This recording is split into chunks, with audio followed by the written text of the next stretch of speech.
Hello guys, आज की video में बात करेंगे बर्गर किंग इंडिया की। आप देख सकते हो आज के दिन ये शेयर ओपन हुआ था 183.90 पे और गैप अप ओपनिंग हुई थी 20% का अपर सर्किट लग गया और 194.40 पे क्लोज हो गया।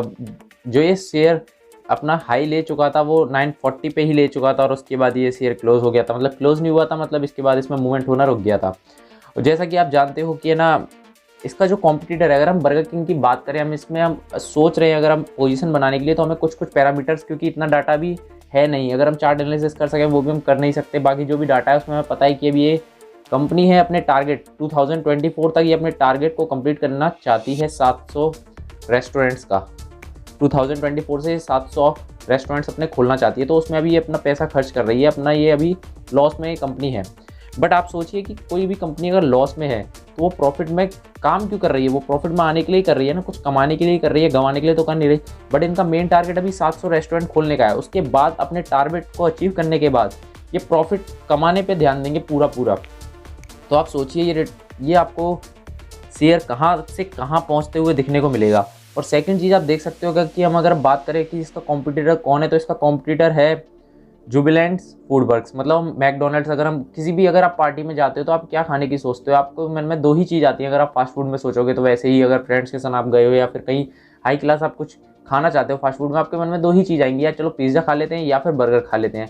तो जैसे कि हम जानते हैं कि इंडिया में जो फ्रेंचाइजी चल रही है वो है जुबिलेंट फूड वर्क्स की। तो सबसे पहले हम उसको सर्च करते हैं, जुबिलेंट फूड वर्क्स।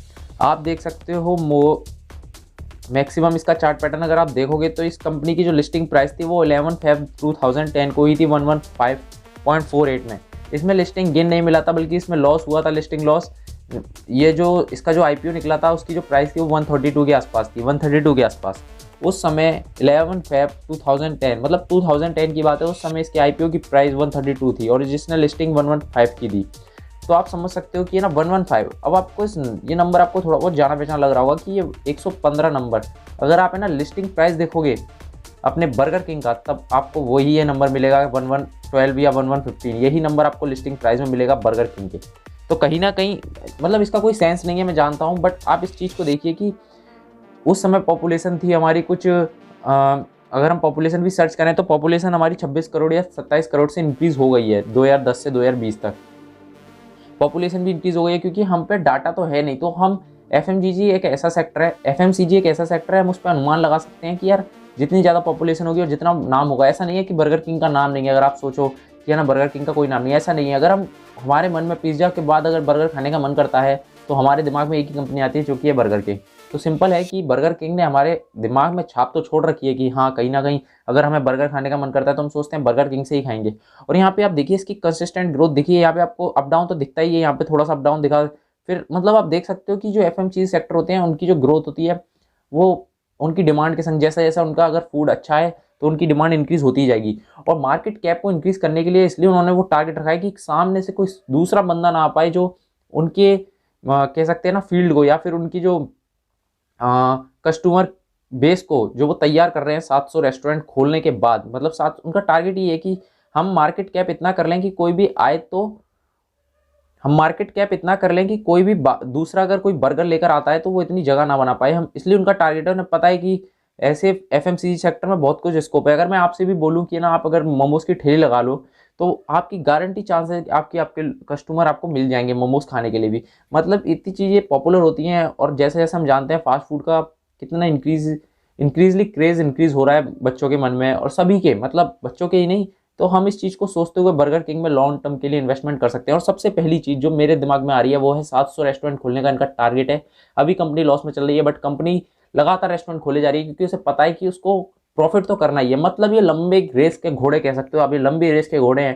ये छोटी मोटी चीज़ नहीं सोच रहे कि अभी अभी तुमको जो दिख रहा है ऐसा है नहीं। ये लंबी रेस के घोड़े हैं, ये कमाने ही बैठे हैं। कोई इधर कोई फोकटबाजी करने कोई नहीं बैठा है, सब कमाने ही बैठे हैं। तो वो लोग भी जब 700 रेस्टोरेंट का अपना टारगेट पूरा कर लेंगे तब उनकी आप मार्केटिंग देखना, उनकी जब प्रॉफिटेबिलिटी हो उस चीज।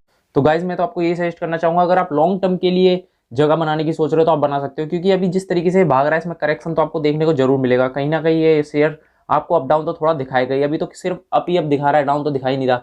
अब ये डाउन भी जरूर दिखाएगा, जल्दी ही दिखाएगा, क्योंकि जितनी देर से भागेगा वहां सांस लेने के लिए रुकेगा जरूर। पर उस पॉइंट पे आपको ये नहीं सोचना कि ये कंपनी खराब है। कंपनी खराब है ही नहीं।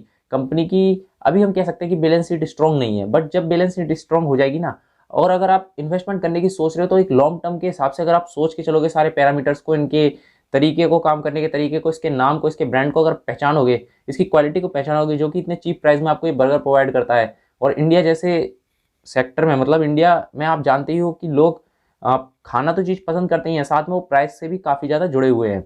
तो उस प्राइस में भी, ये प्राइस वैल्यू में है ना, बर्गर प्रोवाइड करते हैं, अच्छे अच्छे मील्स प्रोवाइड करते हैं। तो ये चीज़ भी अगर आप सब कुछ देख कर चलोगे कि 700 रेस्टोरेंट जब इनके कंप्लीट होंगे, तब इनका मतलब बैलेंस शीट इंपॉर्टेंट तो है ही है, कि वो तो मेन फंडामेंटल है ही है, उसको तो हमको देखते ही रहना है समय के साथ। बट अगर आप लंबे समय के लिए सोच रहे हो, तो मुझे जहाँ तक भरोसा है, मैं नहीं कह रहा कि आप भी ऐसा करो, क्योंकि मैं इसमें इन्वेस्ट कर रहा हूँ, तो मेरा मतलब ये नहीं है कि आप भी इसमें करो। मैं बस अपनी राय दे रहा हूँ कि मुझे ये लगता है कि ये लंबी रेस का घोड़ा है, और ये लॉन्ग टर्म में आपको ज़बरदस्त रिटर्न देगा।